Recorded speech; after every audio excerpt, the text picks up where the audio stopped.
आता राजकीय विश्वातून सर्वात मोठी बातमी वाढदिवसानिमित्तानं सुप्रिया सुळे यांनी उपमुख्यमंत्री अजित पवार यांना वाढदिवसाच्या शुभेच्छा दिलेल्या आहेत। सुप्रिया सुळे यांनी ट्विट करत अजित पवार यांच्या दीर्घायुष्याची प्रार्थना सुद्धा केलेली आहे।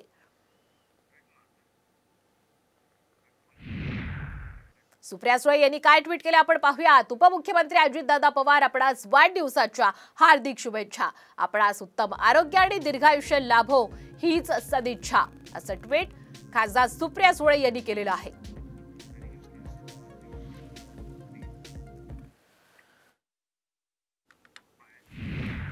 आता एक महत्त्वाची बातमी आहे सरकारी कर्मचाऱ्यांसाठी, कारण सरकारी कर्मचाऱ्यांना राष्ट्रीय स्वयंसेवक संघाच्या कार्यक्रमामध्ये सहभागी होता येणार आहे।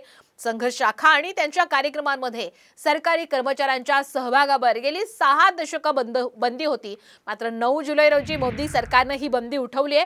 यावरून काँग्रेसने मात्र आता सरकारवर निशाणा साधलेला आहे। लोकसभा निवडणुकीनंतर पंतप्रधान मोदी आणि राष्ट्रीय स्वयंसेवक संघ यांच्यात काहीसा दुरावा दिसतो, त्यामुळे हा निर्णय घेण्यात आल्याचा आरोप काँग्रेसने केलेला आहे। जयराम रमेश यांनी काय नेमकं ट्विटच्या माध्यमातून म्हटलंय आपण पाहूया।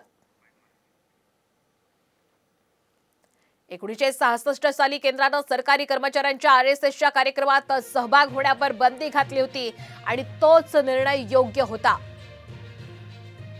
मात्र 4 जून 2024 पासून मोदी आणि आरएसएसच्या संबंधात दुरावा दिसतोय।